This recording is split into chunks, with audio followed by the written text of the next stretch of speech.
It's time for a retrospective of Xbox news.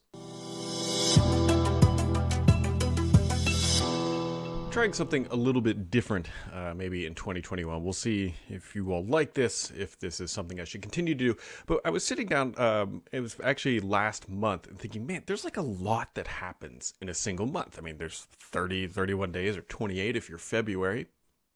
Anyways, a lot of things to consider, and I think it's important to sometimes to just look back and figure out hey, let's take a rear view mirror look at announcements and Xbox news and figure out were they really big deals, or has anything come of light since they've been announced? So that's what this is intended to do, to take a look at the 5 sort of top big Xbox announcements in January, and also looking at some of the rumors too, because there's always crazy rumors that a lot of times I just ignore or just don't look at. But this might be the medium to do that. So let's just kick it off here with the kind of working our way towards the more significant announcements.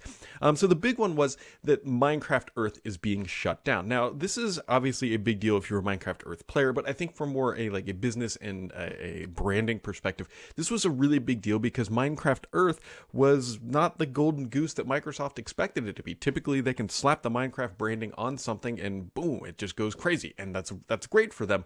But in this iteration, it didn't work out. Now, you can obviously blame the pandemic, you can blame a lot of other things that happened during this time, but for whatever reasons, that manifested themselves, Minecraft Earth was just not meant to be. So that was it's going away. That's just kind of the big deal.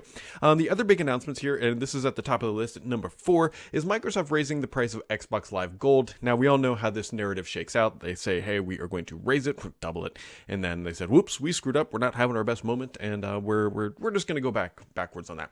The one major big significant change that we are going to see, though, is that free-to-play games are now going to be free, and that is, it's a really backwards way of getting to a good situation. But thankfully Microsoft screwed their head on a little bit tighter and realized that hey, this was a completely dumb announcement. And it also kind of shows that Microsoft or the Xbox team, at least specifically, isn't completely tone deaf. They realized what they did after the fact. Obviously, it would have been much better if they could have realized this before this announcement went out and they took the black eye for it. But that was sort of, that was just an unforced error.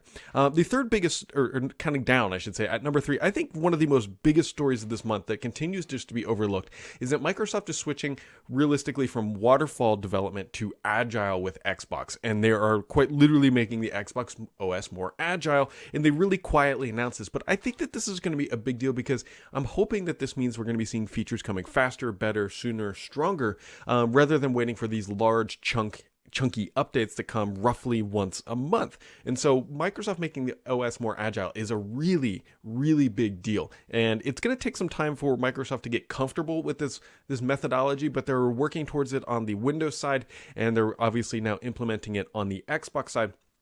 And so, again, this is a good thing if you're an Xbox user. It means we should, hopefully, if there's bugs or other things or other features that are coming, we shouldn't have to wait as long for them to arrive. But it's going to take Microsoft some time to, really get their feet into these new shoes and get used to walking again in this updated sort of workflow.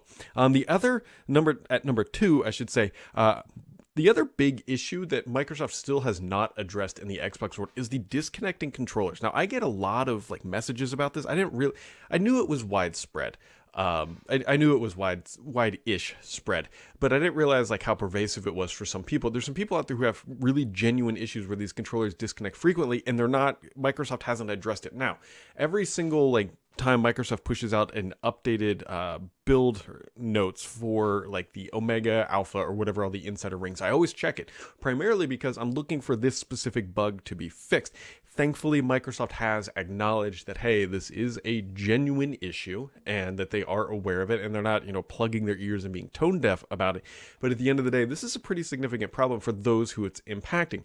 Now, Microsoft does have some pretty detailed instructions that if this does crop up for you, what you should do is once once it disconnects, plug in, I believe they said, another controller and then try to submit a bug feedback.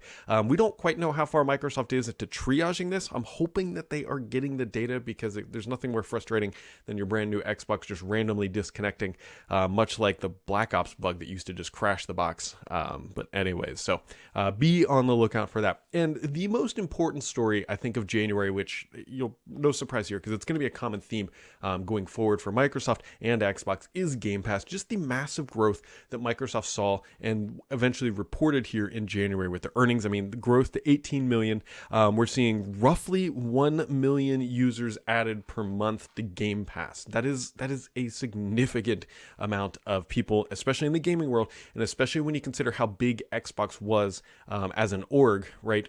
From a revenue perspective, crossing 5 billion, adding 1 million to Game Pass per month, and those are all guaranteed paying people. Now, granted, they could have rolled some Xbox Live Gold in there, so they may not be paying every single month, but it is a pool of people who have paid some money to Xbox at some point, and more than likely are continuing to pay Xbox at some point, unlike the Xbox Live monthly active users, which are not always paying customers, because they could be on different platforms. They could just not be gold users. They could just be using Xbox. So it is going to be a big deal, because this is Xbox future. This is where Microsoft is investing. And also, Game Pass just continues to be a source of marketable moments for Microsoft, right? Every time they announce a game is coming into the service, they put out a PR, they put out a blog post. Every time there's a major excitement around the Xbox industry, it's usually things like, hey, our games, like Uplay from Ubisoft, or is EA's titles coming to Game Pass. I mean, that's a big deal. Although one thing we still haven't seen that Microsoft has promised are EA games coming to Game Pass for the PC. They were supposed to happen at the end of last year, but they haven't. It's more technical on the PC side than it is on the console side. So Game Pass continues just to be a huge area for Microsoft, not only from revenue, but just, again, the ability to generate a bunch of noise for something that they already have and something that they're doing.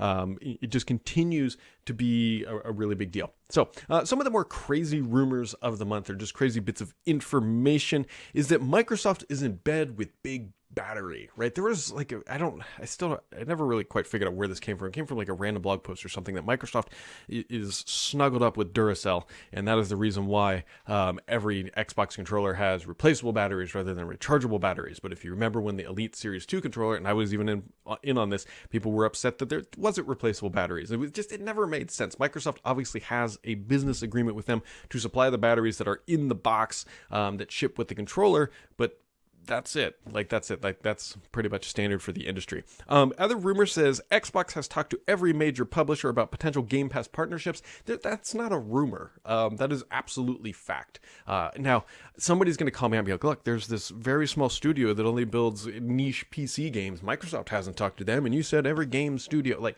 okay, anybody within reason that has a back catalog that is already on Xbox, I can guarantee Microsoft has talked to them about trying to bring games into Game Pass.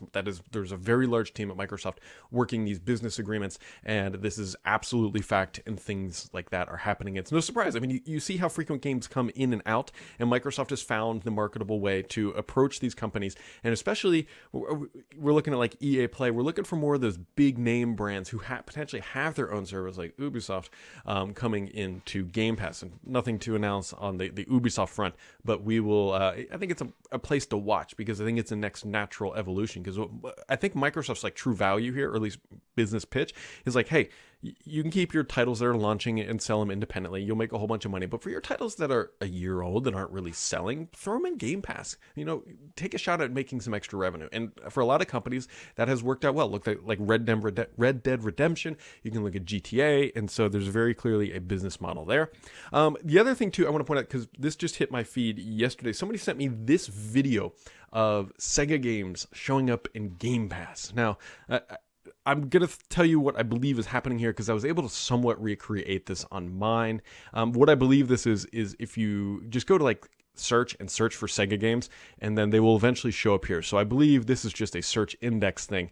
Play that one more time here, because you'll see that some of them don't have pricing and some other weird funkiness. So I believe that this is just search index just showing up here on the main page underneath Game Pass, and that's kind of why it makes it look like Game Pass. But I don't believe, let me qualify this. I don't believe that specific screenshot in a video is saying that Sega games are coming to Game Pass. I'm not saying that's not happening. We already know that Microsoft has talked to every major publisher, but that specific video is not highlighting that fact. I believe that's just a search-related issue. Now watch, they're going to come out and announce on Monday this is happening. I don't know that. Don't run with that. And then they'll say, yeah, that's what it was. But I was able to recreate that screenshot by going to my searching for Sega games, looking at a couple, and then they show back up on the front page. So I believe that is just a search index related issue. So there you go, guys. Just kind of wrapping some things up for the month of January. Let me know if you like this, because hit that subscribe button and keep it here, because the only BS on this channel is me.